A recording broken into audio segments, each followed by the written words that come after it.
Good day, you all. Pharlight International and I would like to propose a set of videos on topics which you might find interesting and challenging. These will be fact-based, as we all claim, but verified and verifiable.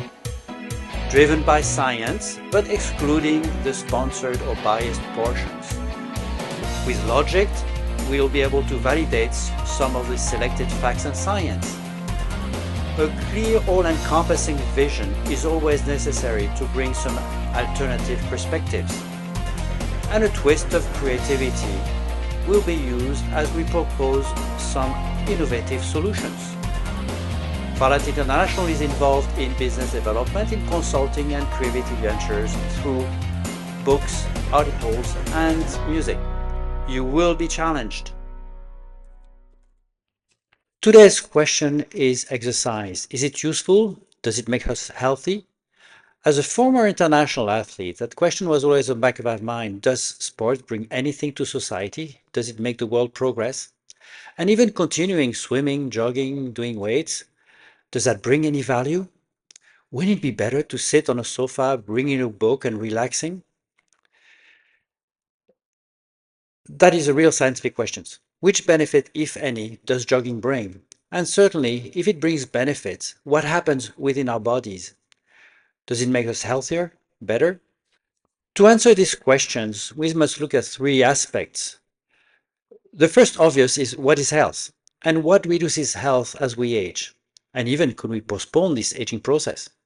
The second interesting question is which benefit does exercise bring and which type of exercise is necessary if it helps? But the most crucial is why is it so? What happens within our body, within our cells to prove or disprove that exercise might be useful towards our goal of being healthy or staying healthy for a longer time? What is health? Health is not about being sick, not being hampered in doing things one should or should not do, not being unable to do what one wishes. Health is about being happy, being able to work or thrive, being able to do anything one wishes physically and mentally, being able to contribute to society, to grow. To remain healthy, there's three levers to help. A good diet, meaning eating useful and healthy food, and of course, in reasonable amount. That means variety and diversity, as for everything, and of course, made as naturally as possible. It is reasonable and logic to extrapolate that using chemical to grow, clean, conserve our nutrients cannot be a plus to our health. The second lever is the amount of happiness. This means being somewhat happy, hence eating and doing things one enjoy. Restrictions are never good. Same with exercise. It should not be a burden. Happiness comes from reduced stress. But there are two types of stress, to simplify. Good stress, the so-called flee or fight mode, the normal response of our body. It is usually short-term and healthy for various reasons. The chronic stress, on the other hand, is very negative, pushing cortisol and generating inflammation, for example. Reducing that chronic stress, physical or mental, is a guide to health. The third lever is to do reasonable amount of exercise. We will see this later, but moving is part of our DNA. This is the core of our video.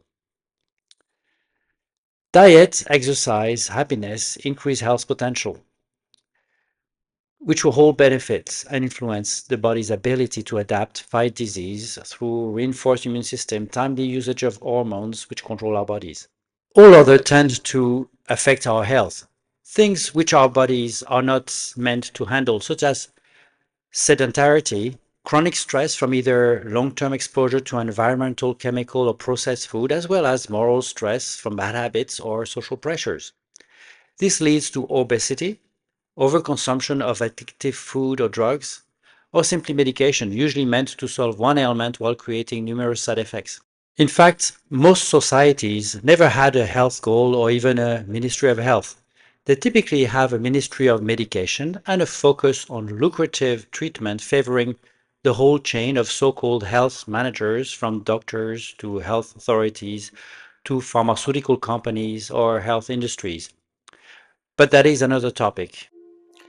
The other major attrition to our health is aging. Aging usually means lifespans, although in the animal kingdom it could be quite long, like the water sponge, 11,000 years, the immortal jellyfish, the urchin 200 years, the quahog 400 years, and some mammals and birds to over 200 years. Or it could be quite short, like the mayfly, 1 day, the fly, 15 days, the bee, 5 weeks. Or it could be quite strange, like for the salmon, with a long, healthy life and followed by an abrupt, short senescence and death, like the salmons after laying eggs. Life can take radically different forms, like for the butterfly, with a 4 or 5 days as an egg, 15 days as a caterpillar, 15 days in a cocoon, and 30 days as a short, beautiful butterfly life. Man as a mammal has a lifespan of 70 to 100 years and peaks normally at 30 to 35 years. And after that has a slow senescence where his major bodily functions slowly degenerate until an unavoidable end. Why age? Why have we evolved in such a way? Why don't we die after reproduction as for many species? There are some advantages of slow aging. This stems from the ability of later reproduction as well as linked to the possibility of slower maturity. When some animals can already flee dangers a few hours after birth, men are practically totally dependent for 10 to 15 years. That slow growth is probably linked to a slow aging. The so-called grandparent effect helped the human communities early on, possibly as a repertoire of information, and the effect of later reproduction. Lopez, Otin, and Kramer have noted the specific alterations within our body which are markers of aging: genomic instability, deregulated detection of nutrient, mitochondrial dysfunction, cellular senescence, stem cells reductions, and anticellular communication modifications. Two questions are in front of us if we want to live healthy, meaning being able to do all we wish to do physically and intellectually. Second, we want to do that as long as possible. Besides good diet and satisfaction in our life, what does exercise bring to the plate? How important is it and why? First, man as a weak link in the animal kingdom had no fangs, no claws, no great power, no speed compared to other animals. To survive, a few changes helped us. Our evolutions forced us to chase prey for long distances until their exhaustion, and urged us to stay in group and work together for both survival and growth. Endurance, long distance running, was the key and led to the loss of hair to have a cooler body from the exercise and develop instead sweat glands to cool our bodies while running, while other animals had to stop and pant. The standing position also less efficient for speed, was less energy consuming, and this in turn led our hands free for other tasks or for balance, and most likely led to the development of our brain, as we will see later. Since the antiquity, we noticed that sport and exercise seemed very helpful in prevailing ailments. In the 19th century, observation showed that moving, doing things was better than sedentary lifestyles, and with many new societal changes. But it's not until the 20th century that proper scientific studies were conducted. Each pointed to the tremendous effects of benefits of sports and exercise. Lack of exercise led to huge health dangers portrayed here with the growth of obesity. Obesity passes the 40% of the population and is growing. It can be observed as well in a change of lifestyles. Many persons walking, or the average person walking over 10 kilometers per day to work or to shop, while today the average has fell to below 400 meters. Obesity is a global phenomenon. It reaches almost all countries in the world, even some small Pacific islands with a 51% obesity rate. The WHO sees the problems and has pointed out the various changes in our populations and the increasing overweight and obesity of many populations, including children. The WHO made some recommendations, 150 minutes of exercise per week or 75 minutes of very intensive, and up to the 10,000 steps per day, which are used regularly. The Lancet as well pointed out to the excess mortality of people sitting. What is meant by exercise? It can come in three forms: endurance, with a cardiac frequency around 120 beats per minute. It should last at least 45 minutes, obviously related to age, and it's jogging, walking, swimming, cycling typically. The second form is resistance, with a cardiac frequency around 140 to 160 beats per minute. Cannot be as long, and therefore it implies repetition, high frequency. Typically, they're called interval training, high intensity interval training, and fartlek, used by Paavo Nurmi, who promoted that style of training and of competition. Last is speed. It is maximum frequency and maximum speed and maximum power. It usually implies bursts of 10 to 20 seconds in anaerobic and a lot of rest between each. And that's typically sprints and weightlifting and so on. Exercise, of course, comes in very many different forms: walking, jogging, running, gymnastics, weightlifting, cycling, swimming, and many modern other activities: yoga, aerobics, CrossFit, high intensity interval training, ocean swimming. The fitness level is measurable. One measure is VO2 max. It is a maximum quantity that lungs and heart can provide to the muscles. This tends to diminish by 10% per decade and faster after 70 years of age, hence the importance of exercise as we age. Like blood work, VO2 max should be one of the vital signs, just like temperature, blood pressure, cardiac, and respiration frequency. Arteries also affected by age as they shrink and stiffen, but regular vigorous training can delay the aging of arteries. Now that we know that exercise is good for your health and helps aging and lead to longer life with most abilities, but why is it so? What happens within our body that helps us become or remain healthy? The first important element is the mitochondria. The mitochondria are the fuel cells of our cells and within all our body. They are one of the organelles in each of the cells and therefore a crucial element. Generally, the muscles need energy to allow movements within a second. The mitochondria regulates the metabolic activity of the cell and promotes cell multiplication and cell growth. The mitochondria produces energy stored in a small molecule called adenosine triphosphate, ATP. It helps in the usage of glucose when in anaerobic or signal cardiac frequency increase when in aerobic.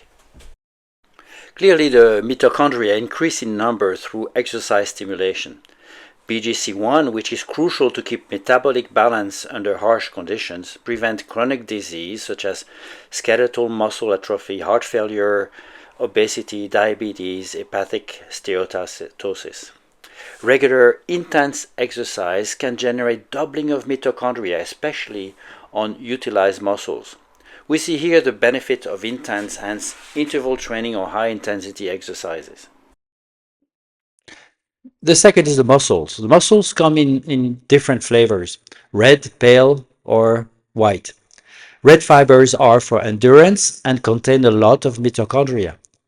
The white, much less, and are rapid for power burst. The pale red are in between. Most recent studies have demonstrated that muscle fibers generate myokine and reinforce the immune system as well as repairing tissues. They also generate hormones including interleukin 6 and vascular endothelial growth factor VEGF, building capillaries, or brain-derived neurotrophic factor BDNF, crucial for neuronal plasticity and memory and learning. Third is bones. Exercise doesn't reinforce bones, but muscle tones reduce the frequency of bone fractures, according to studies, 41% with a minimum of exercise. They are a source of minerals for the whole body and of hormones: osteocalcine, regulation of glucose, EGF-1 for insulin, Younger persons can remodel entirely their bones and bone density within a few years. After, it takes 10 years to rebuild bones, and this process slows down after 40 years. The brain. The brain shrinks with age, but We thought that the brain shrunk with age, but different studies showed otherwise. In 1995, a study showed personality are the main cognitive factor. Physical activity is the number one factor to improve Alzheimer. In 1970, a study showed a better reaction time with exercise. In 1980, it showed that the cognitive capacity was much greater with regular exercise. Various studies in Finland, Italy, and Netherlands showed a less cognitive decline with exercise, and an American study of 18,000 women showed that the intensity of exercise was beneficial. And in 2016, Ericsson showed remarkable differences in the connectivity of neurons. The brain still, GABA and glutamate levels are reinforced after 20 minutes of exercise. GABA, the gamma aminobutyric acid, inhibits the neurotransmission and reduces stress, anxiety, and helps to sleep. Glutamate does the opposite, and a good working brain needs a good balance between both. Alzheimer plaque reduced with exercise. Amyloid plaque form with the accumulation of amyloid beta, which eventually blocks the neuron connection. Blood flow is usually very beneficial and stimulates the brain, but this stops with a reduction of exercise. A new Swedish study changes all the preconceived ideas about the brain. They discovered that up to 700 new neurons per day are created during the whole life, not as before when we thought that the brain shrank. BDNF, the brain-derived nerve growth factor, if high, stimulates existing neurons, the synapses and the stems. And we know that exercise raises the level of BDNF. we must discuss depression. It is the main invalidity factor in the world. The endocrine and endocannabinoid play a role against anxiety, and exercise raises this level, BDNF again. It is therefore plausible to think that the running of our ancestors contributed to the development of our brain with BDNF. Similarly, the hippocampus, site for memory and learning, is sensitive to BDNF and VEGF that you saw earlier, and creates blood flow vessels which are stimulated by exercise. It seems that exercise is the best to fight depression. How much?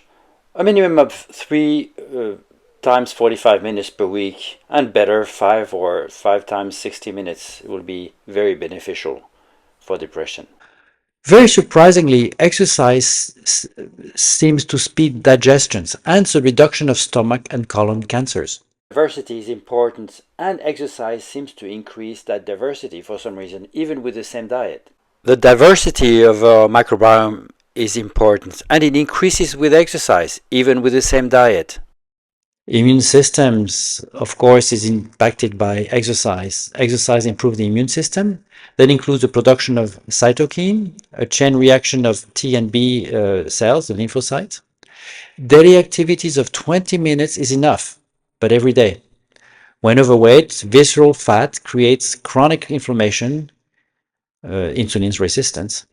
CRP, C-reactive protein, marks inflammation. Exercise leads to reduction, therefore less inflammation.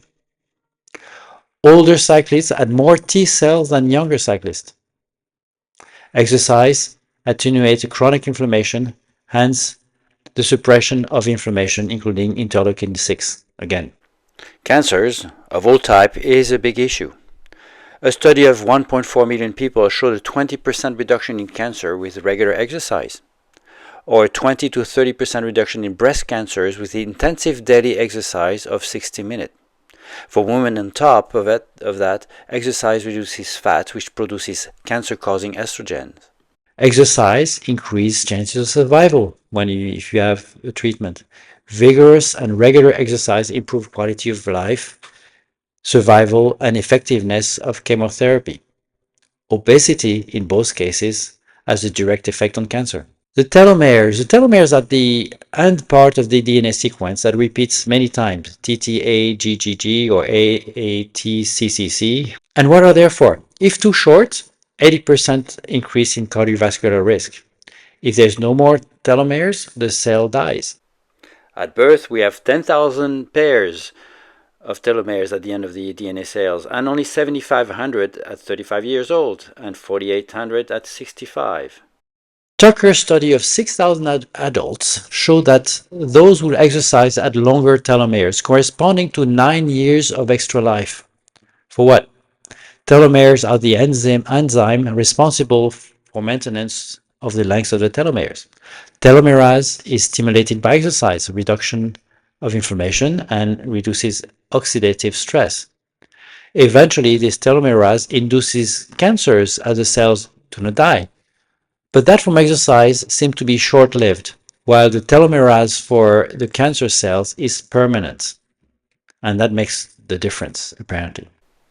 Stem cells. They come in different flavors: omnipotent, pluripotent, unipotent, and others. And they are the toolkit of our body. They repairs all our ailments.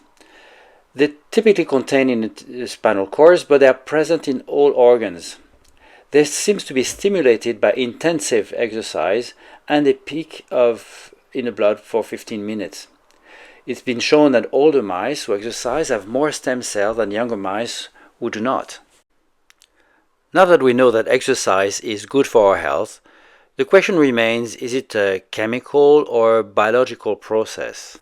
If it was purely a chemical process, would it be nice to inject some chemicals to replace and have the same effect as exercise? Here's a list of a few that have been identified that could have a similar effect. Rapamycin, metformin, meteoroid, resveratrol, and so on. In our pursuit to our health, remain healthy and stay healthy as long as possible, we know that diet is important, our happiness, our stress factor, and a certain amount of exercise is certainly necessary. The question remains, how much? There are several factors to consider. First, the amount, maybe 150 minutes per week of moderate intensity, or 75 minutes of more vigorous aerobic intensity. For best benefit, 5 hours or 2.5 vigorous muscle strengthening exercise twice a week would be beneficial. When we mention moderate exercise, that means breathing hard but being able to speak, and that's 50 to 75% of the maximum heart rate. Vigorous exercise, meaning not breathing hard without being able to speak and sweating after 10 minutes with a heart rate of 70 to 85% of max. For your information, your maximum heart rate is calculated by counting 220 minus your age. So if you're 50, that's 220 minus 50, that's 170. And moderate exercise would mean heart rate between 85 to 120 and vigorous 120 to 145. You should consider also that the VO2 max is a vital sign and should be measured on a regular basis. It is the highest rate at which your body can deliver oxygen to your muscles.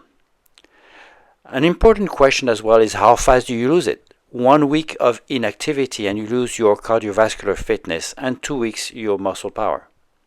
Endurance capacity, aerobics, decreases by 25% after 3 to 5 weeks. Muscle loss takes longer, but it also decreases.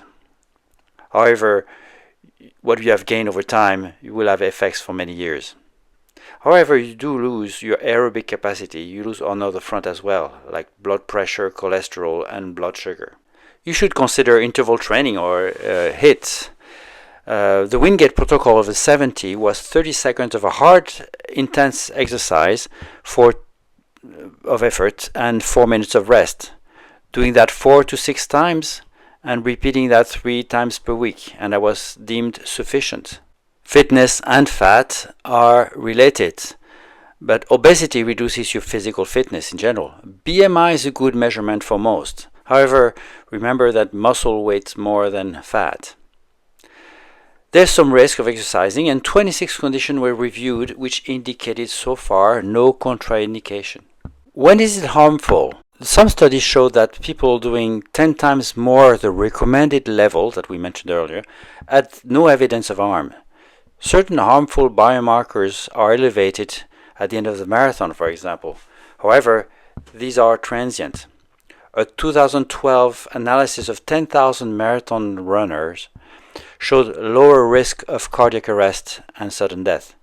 Cardiac arrest during a marathon occurs, but very rarely and more frequently in full marathon than half marathon. As mentioned, there's no much risk of exercising. There seems to be no contraindication with the 26 conditions which were reviewed and showed no issues. With ischemic heart disease, of course, one should avoid high-intensity training, and people with hypertension should maybe reduce the intensity as well. There's, of course, the risk of falling if you have osteoporosis. Regular aerobic exercise strengthens the immune system, as we saw earlier. Light exercise increases blood flow, which helps fight infection. Sore throats and minor colds do not cause any problems.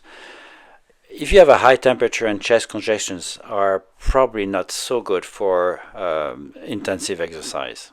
Apparently, exercise helps during pregnancy with back pains and constipation, and women who exercise have a better chance of vaginal deliveries.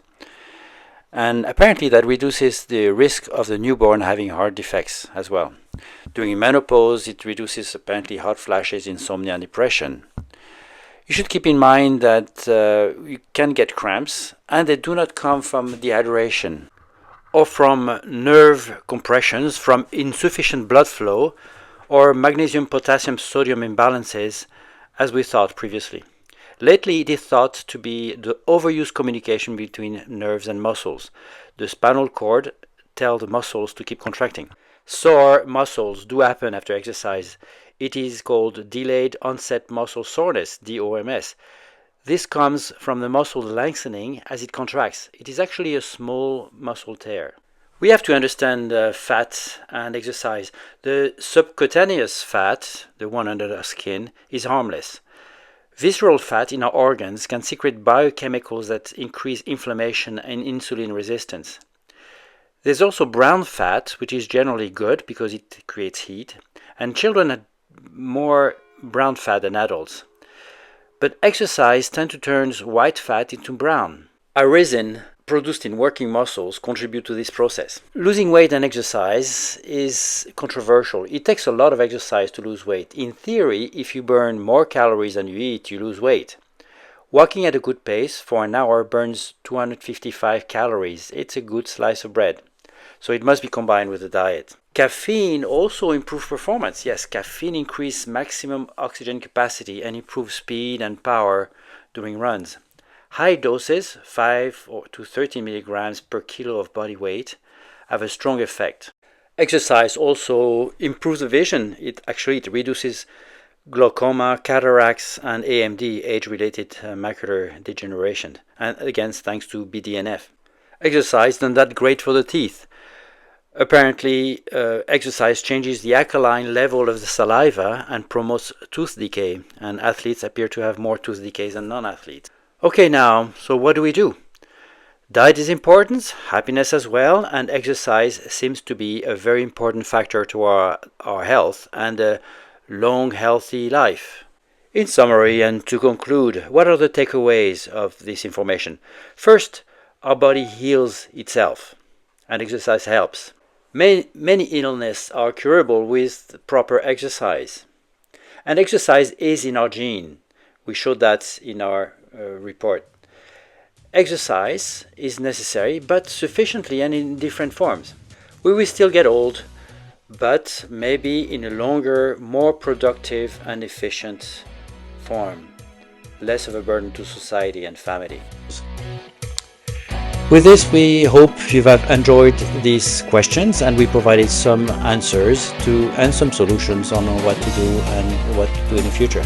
We hope to see you in some further videos and answering and debating some other questions.